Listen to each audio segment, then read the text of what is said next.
নমস্কার বন্ধুরা, সোনালির সংসারে আপনাদের সকলকে স্বাগত। চলুন আজ বানাবো চিংড়ি মাছের আলু দিয়ে তরকারি।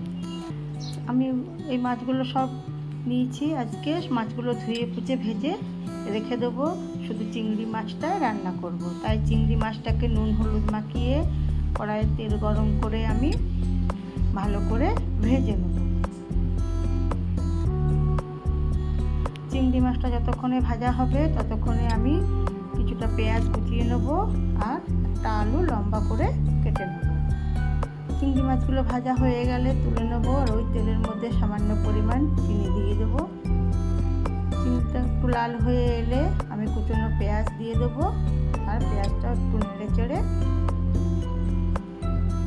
কেটে রাখা আলুটাও পেঁয়াজের মধ্যে আমি দিয়ে দেবো। আলু পেঁয়াজ বেশ কিছুক্ষণ করে ভেজে নেবো যতক্ষণ না লাল হচ্ছে। এদিকে আমি আদা রসুন কাঁচা লঙ্কা অল্প একটু জিরে একটা টমেটো পেস্ট করে নেবো। ততক্ষণে আলু পেঁয়াজটা ততক্ষণে লাল লাল করে ভেজে নেবো। লাল লাল করে আলু পেঁয়াজটা ভাজা হয়ে গেলে ওর মধ্যে দিয়ে দেবো আমি পরিমাণ মতো হলুদ।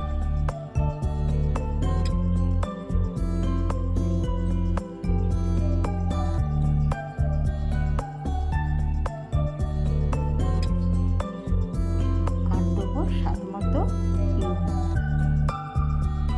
নুন হলুদ দিয়ে আমি আরো কিছুক্ষণ আলুটা ভেজে নেব। এবার আমি দিয়ে দেব পেস্ট করে রাখা মশলাটা দিয়েও আমি বেশ কিছুক্ষণ ভেজে নেব। ভেজে রাখার পর দিয়ে দেবো সামান্য পরিমাণে জল।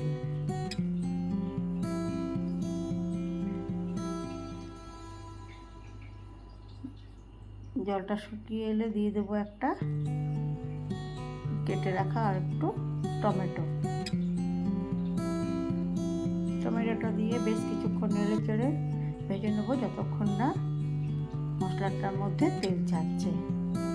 এবার আমি দিয়ে দেবো ভেজে রাখা চিংড়িগুলো।